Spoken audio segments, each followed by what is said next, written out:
तो वो हाथ जोड़ कर खड़े हुए, मैंने आंख खोला तो बोले महाराज कुछ कृपा कर दो। हमने कहा कि तू 6 यज्ञ तो कर चुका है, तेरे पास कुछ बचा ही नहीं है, तू अपनी जिंदगी को ऐसे काट। वो हमारे मुंह से ऐसे निकला, तुम 6 यज्ञ कर चुका है और तेरे पास कुछ नहीं बचा है। बस वो तुरंत रजिस्टर वहीं रख करके मेरे पांव पर गिर पड़ा। हमने कहा क्या हुआ? बोला 6 बेटियां थी, मैंने उनकी शादी की, लड़का एक भी नहीं है महाराज हमारे पास में, और हमारे पास अब कुछ नहीं है, मेरा जीवन आपका है।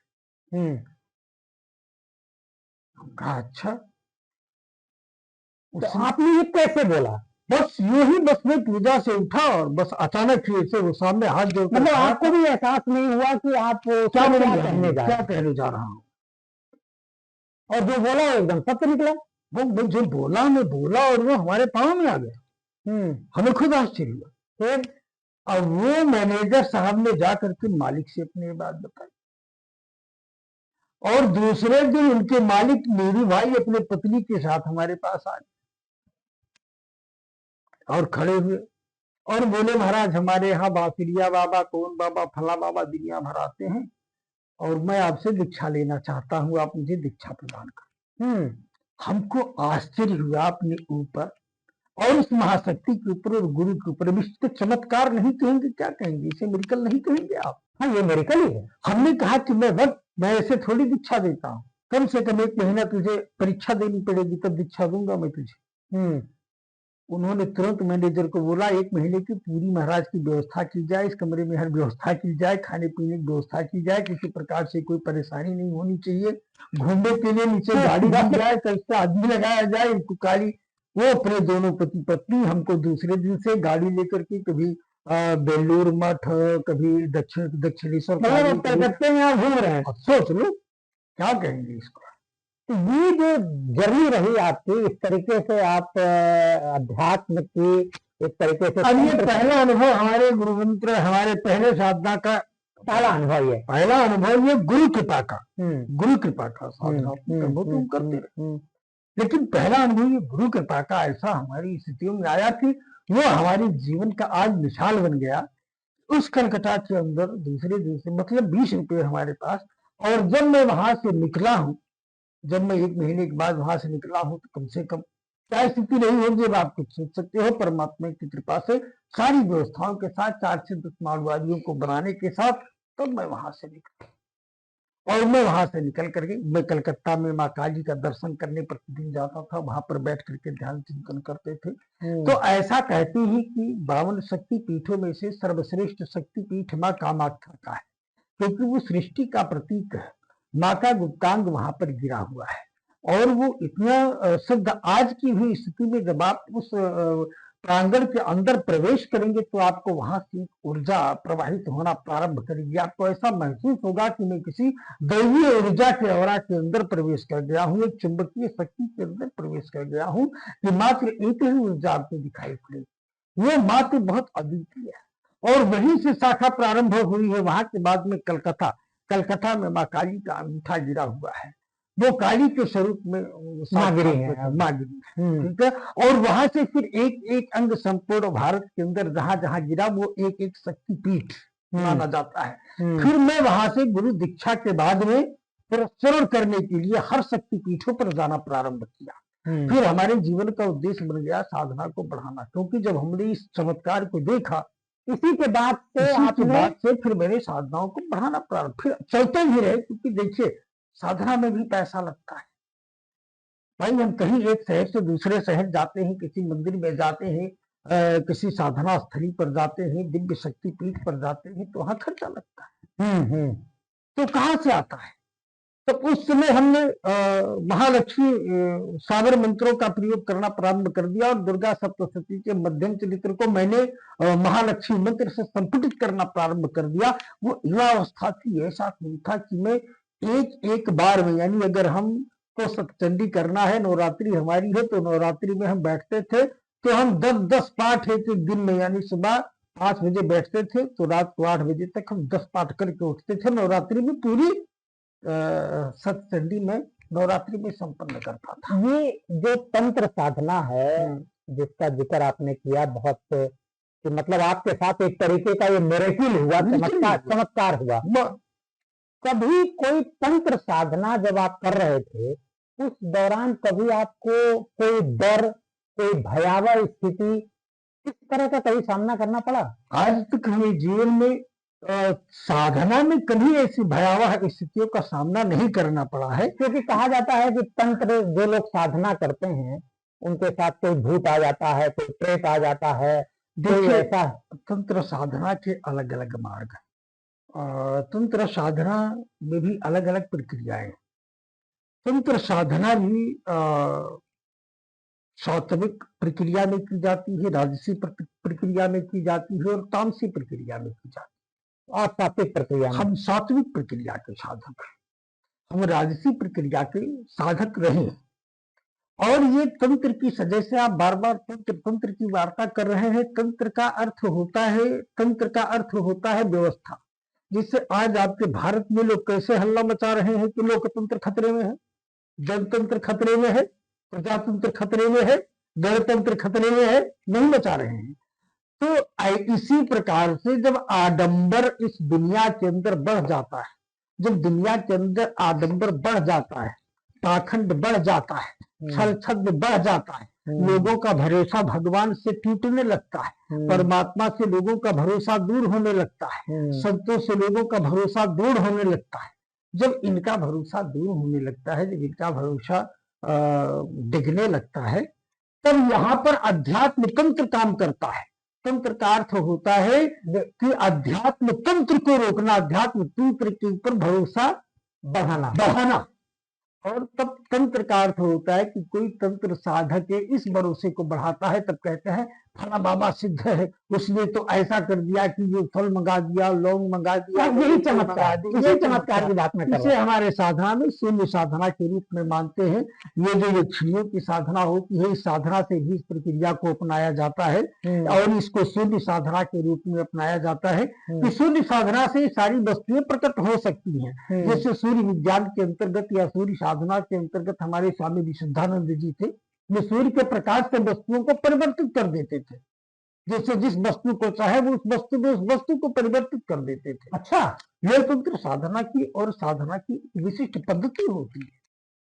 तो उस समय की नई स्थितियां ऐसी थी कि ये तंत्र, ये धीरे धीरे जब आप इस साधना में प्रवेश करेंगे तो पहले देखा मैंने श्मशान में साधनाएं की। श्मशान में कैसे साधना करते हैं? 2 साल 3 साल सुनते रहे हैं कि श्मशान में लोग साधना करते हैं, लेकिन श्मशान में साधना क्योंकि आपने की है, तो जरा बताइए कि कैसे श्मशान में साधना। देखिए, हमने जो श्मशान में साधनाएं की वो भी सात्विक प्रवृत्ति से। अच्छा, जैसे महात्मा बुद्ध थे, महात्मा बुद्ध ने भी श्मशान में साधनाएं।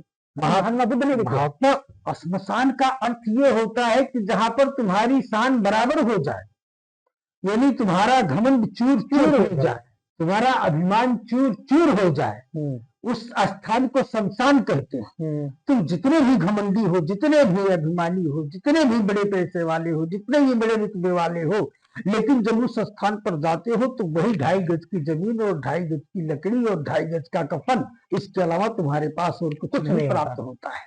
और वही एक रिक्शे वाले को प्राप्त होता है और वही एक अरबपति को प्राप्त होता है। फर्क इतना ही, किसी को चंदन की लकड़ी मिल जाती है, किसी को आम की लकड़ी मिल जाती है, लेकिन मिलती लकड़ी ही है।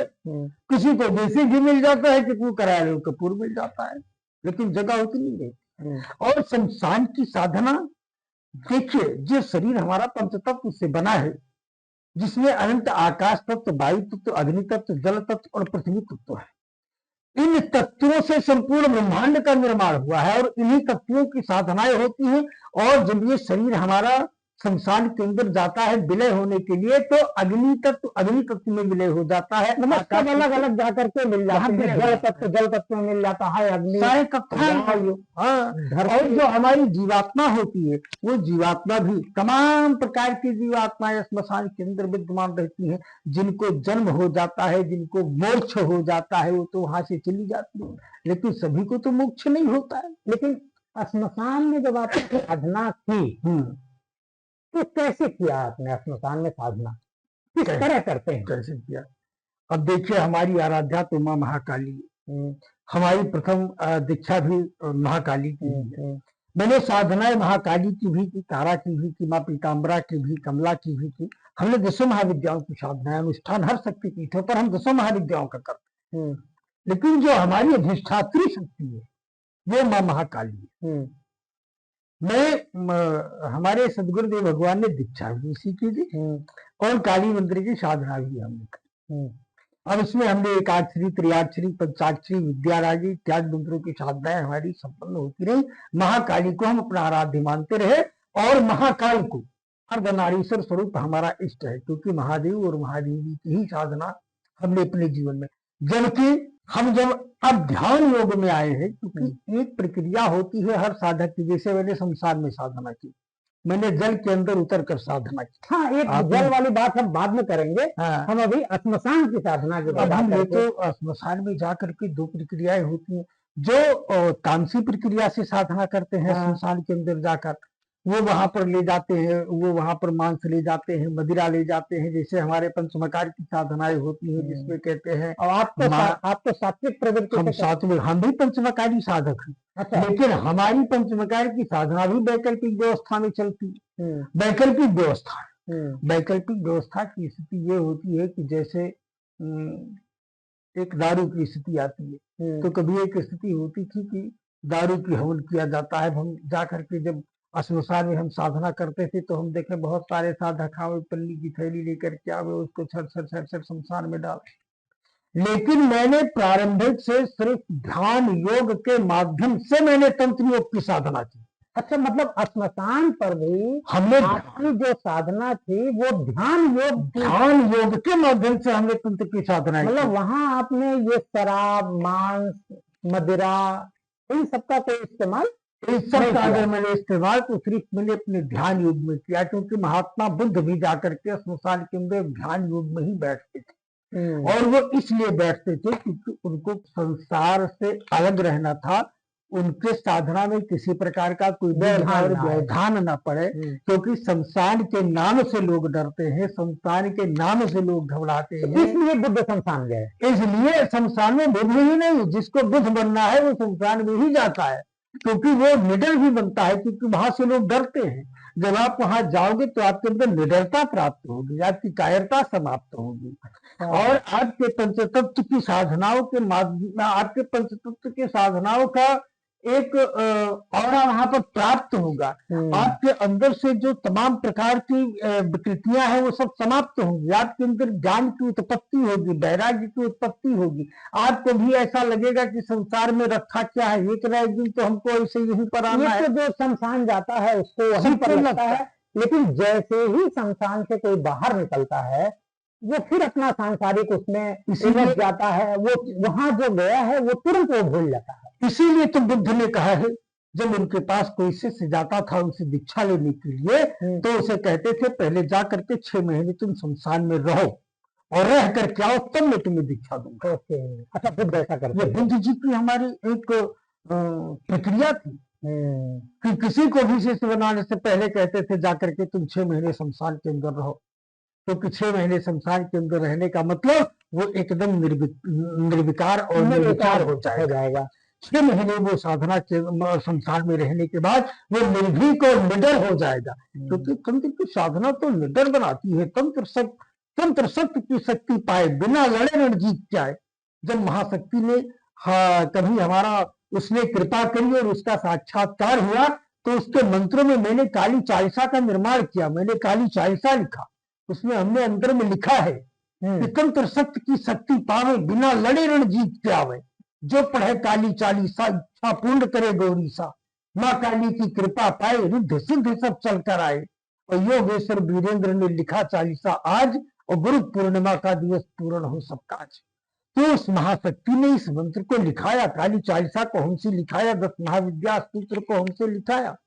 अब यही आगे चल करके यही एक ग्रंथ का स्वरूप बन जाएगा, यही एक मंत्र का स्वरूप बन जाएगा। स्वामी वीरेंद्र जी महाराज, हम आपसे ये जानना चाहते हैं कि आप जल साधना करते हैं, जल के भीतर बैठ जाते हैं और पलथी मार करके बैठ जाते हैं। जिस जल में लोग तैरते हैं तो आप पलथी मार करके बैठ जाते हैं, स्थिर हो जाते हैं, ये कैसे संभव होता है? ये प्राणायाम की प्रक्रिया है, बाकी कुछ नहीं है। मैंने आपको बताया कि कम से कम हमने 30 बरस तक तो हमने तंत्र की साधना की। और तंत्र की साधना जैसे कभी कभार लोग कहते हैं ना कि अघोरी बाबा है, ये तांत्रिक बाबा है, ये लोग तंत्र से डरते हैं, मंत्र से डरते हैं, यंत्र से डरते हैं।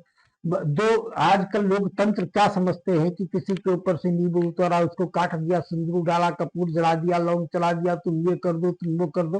तंत्र का अर्थ ये नहीं होता है। मैंने आपको बताया है कि तंत्र का अर्थ होता है कि तुम स्वयं को जागृत करना, स्वयं को जागृत करना। साधना का अर्थ होता है कि साधना अपने आप को, खुद को साधो, पहले को साधो। तुम्हारे अंदर की तंत्रिकाएं, तुम्हारे अंदर 72,000 नाड़ियां हैं, 72,000 नाड़ियां हैं, जिनमें 10,000 नाड़ियां मेन है। 3 नाड़ियां तुम्हारे बॉडी के अंदर विशिष्ट नाड़ियां हैं, जिनको हम इड़ा, पिंगला और सुषुम्ना कहते हैं।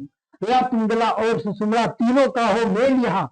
और कल स्नान मिटे भव जंगम उलटी पड़े रस गैल यहाँ।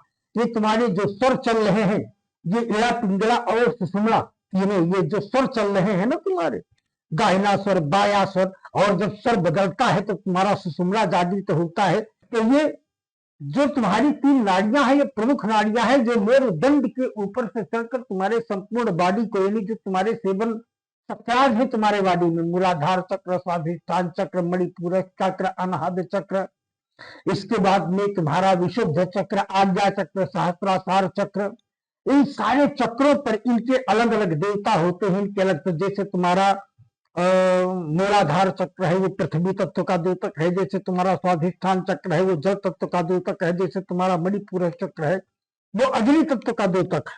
जैसे तुम्हारा विशुद्ध चक्र है, ये अनंत आकाश तत्व का द्योतक है। यहाँ पर अर्धनारीश्वर परम दिव्य शक्ति का साक्षात्कार होता है। और जब आप आज्ञा चक्र पर चिंतन करने के लिए आते हैं तो इसको गुरु चक्र कहा जाता है, गुरु तत्व। यानी यहाँ पर 2 पंक्तियों का कमल खिला हुआ है। यहाँ पर एक दिव्य ब्रह्म की ज्योति का अवसास होता है। यहीं पर व्यक्ति की थर्ड आई, जो तीसरी दृष्टि जागृत होती है। और इसी कारण से जब हम ध्यान करते हैं, शक्ति का नाम बड़ा अच्छा आपने ले लिया। हाँ, तीसरा भगवान शिव के बारे में कहा जाता है कि उनका तीसरा नेत्र था, और जब वो तीसरा नेत्र खोलते हैं तो विध्वंस होता है। बिल्कुल। तो आप तीसरा नेत्र, मान लीजिए आपको जागृत हो जाए तीसरा नेत्र, तो आपका तीसरा नेत्र अगर खुलेगा तो क्या होगा? देखिए, तीसरा नेत्र खोलते थे तो विध्वंस हो जाता था, यही नहीं था। विध्वंसकारी शक्तियां नहीं होती। शक्ति स्वयं अपने आप में एक ऐसी ऊर्जा, एक ऐसी एनर्जी है कि उससे चाहो तो सृजन करो और उससे चाहो तो विध्वंस करो। शक्ति का, क्योंकि शक्ति का तात्पर्य यही है कि वो सृजनात्मक भी है और विध्वंसात्मक भी है। आप चाहे तो उसे सृजन कर सकते हैं, चाहे तो आप विध्वंस। जैसे एक रिवाल्वर आपके पास है, आप चाहे तो उससे अपनी सुरक्षा कर सकते हैं, और आप चाहे तो किसी का कत्ल करके आप जेल की यात्रा कर सकते हैं, हवा खा सकते हैं। उसी प्रकार से, और जैसे आपने कहा कि शिव के पास तीसरा नेत्र था और जब खुलता था तो विध्वंसकारी होता था, वो शिव तत्व तो आपके अंदर भी विद्यमान है मिश्रा जी। और जो शिव का तीसरा नेत्र उनके पास है, ब्रह्मांड के अंदर जितने भी लोग हैं, सबके पास वो तीसरा नेत्र है, सबके पास। क्योंकि पंच तत्व का बीज हर मनुष्य के अंदर पड़ा हुआ है, लिखा हुआ है, वो हमारा अंशी है और हम उसके अंश हैं। और जब हम उस दिव्यात्मा के अंश हैं, उस परमात्मा के अंश हैं, उस अनंत आत्मा के अंश हैं, तो जितनी शक्ति उसके पास है वो मेरे पास है, जितनी ऊर्जा उसके पास है वो मेरे पास है। बस हमको इस्तेमाल करने आना चाहिए। हमें उसका बीज मेरे पास पड़ा हुआ है। मैंने पहले उसको पेड़ बनाए, हम पेड़ बनाना। बिल्कुल बिल्कुल भाई, एक सरसों का बीज आपको दे दिया जाए, आपको कैसे लगेगा? एक बरगद का बीज आपने देखा है? बरगद के गोदे में सैकड़ों बीज होते हैं। बरगद का एक गोदा, एक बीज होता है, उसको आप फोड़िए, उसमें हजारों सैकड़ों बीज होते हैं, और उन सैकड़ों बीज के अंदर बड़े छोटे छोटे बीज होते हैं, और उस बीज में एक संपूर्ण बरगद समाया हुआ होता है। उसी प्रकार से आपके इस शरीर के अंदर अनंत आकाश तत्व का बीज पड़ा हुआ है, अनंत वायु तत्व का बीज पड़ा हुआ है, अनंत अग्नि तत्व का बीज पड़ा हुआ है, अनंत जल तत्व का बीज पड़ा हुआ है, अनंत पृथ्वी तत्व का बीज पड़ा हुआ है, 5 तत्व के बीज। और इस बीज के अंतर्गत उस दिव्य परमात्मा जिसको हम ब्रह्म कहते हैं, जो संपूर्ण संसार का, संपूर्ण ब्रह्मांड का सृजन करता है, स्वामी है, उसका अंशात्मक बीज मेरे पास है। कभी मैं बोल रहा हूँ, कभी मैं चल रहा हूँ, कभी मैं चेतन हूँ, जागृत हूँ, नहीं तो मैं जड़ हो गया होता। जैसे आज वृक्ष जड़ है, पेड़ जड़ है, ये सब पंचतत्व से बने हैं, लेकिन ये सब जड़ है। लेकिन मानव चेतन है, पशु चेतन है। अब उसमें उसकी चेतना है, दिव्य परमात्मा की चेतना है, उसके अंशात्मक स्वरूप की चेतना है।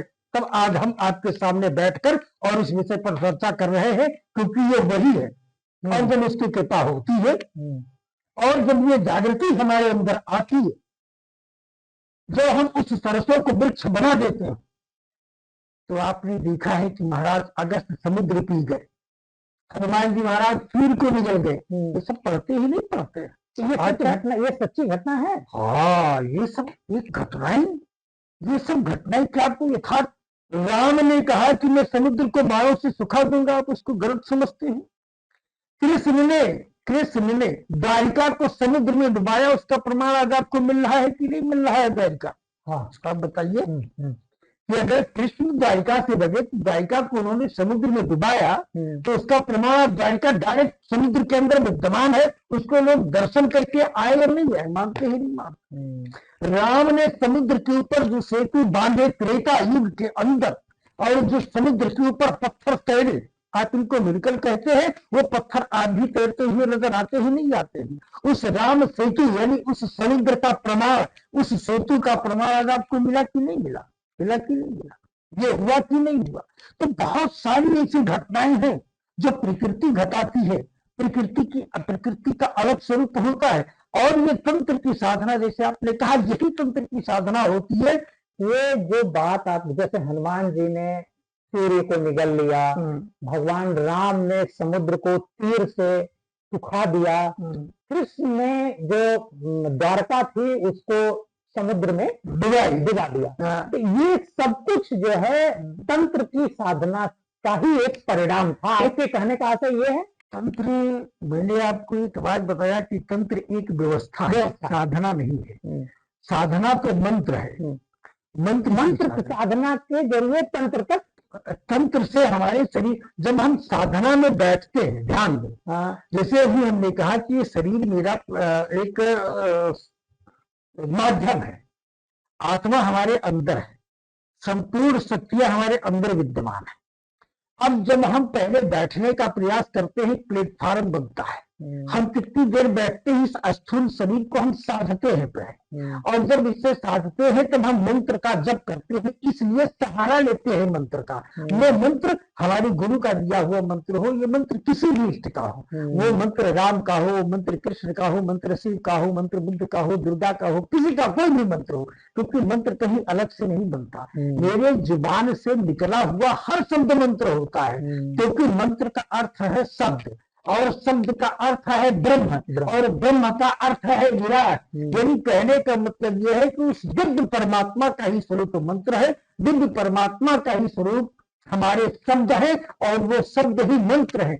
और जिन शब्दों को बार बार हम घर्षण करते रहते हैं, बार बार जपते रहते हैं, वो ब्रह्ममयी ऊर्जा उन शब्दों में से प्रवाहित होना प्रारंभ कर देती है, और उन्हें वाक्य सिद्धि प्राप्त हो जाती है, वाणी सिद्धि प्राप्त हो जाती है, जिससे मैं श्राप देने के और आशीर्वाद देने के योग्य बन जाता हूँ। इसके बाद दुनिया और संसार मेरे पास आता है, चाहे हम उसको श्राप दे और चाहे आशीर्वाद दे, वो शक्ति हमारे पास विद्यमान हो जाती है। ये तंत्र के साधना की शक्ति और तंत्र के साधना की सिद्धि हो।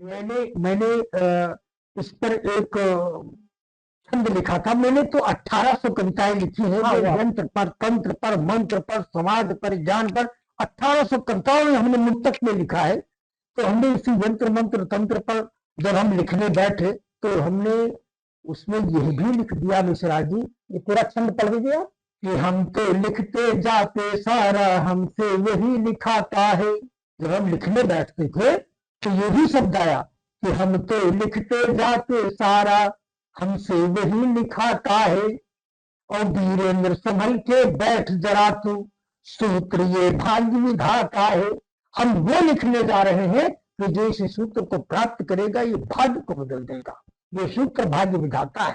तो हमने लिखा कि यंत्र मंत्र अदृश्य जगत के, यंत्र मंत्र अदृश्य जगत के सत्ता की पहचान है। यंत्र मंत्र अदृश्य जगत के सत्ता की पहचान है। और देवलोक के जो वासी हैं मंत्र में उनकी जान है। मंत्र हमारे देश का गौरव, राष्ट्र का मेरे शान है। और वीरेंद्र साधना शब्द मंत्र की एक नया विज्ञान है। इसको अगर हम विज्ञान में उतारना चाहेंगे, जिन शब्दों को बार बार आप मंत्र बना करके घर्षण करते जाएंगे, विज्ञान और ज्ञान में इतना ही अंतर है। जैसे कहते हैं कि दूध हमारा ज्ञान है और उससे मक्खन निकाल देना ये विज्ञान है। उसी प्रकार से मंत्र की साधना एक संपूर्ण साधना है जो चलती चली जाती है। और मंत्रों का प्रयोग करके हम उसको भौतिक जगत में ला करके, और जब हम उसे एक जिसको कहते हैं, जैसे कोई हमारे पास आया और उसके साथ एक ऐसा मिरेकल हो गया, चमत्कार किया नहीं जाता है, चमत्कार हो जाता, चमत्कार हो जाता है। साधक के पास चमत्कार हो जाता है, और जो किया जाता है वो चमत्कार नहीं होता।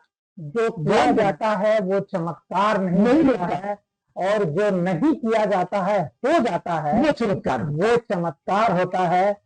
स्वामी वीरेंद्र जी महाराज, श्री योगेश्वर सरकार जी हमारे साथ आज इस पॉडकास्ट में शामिल थे।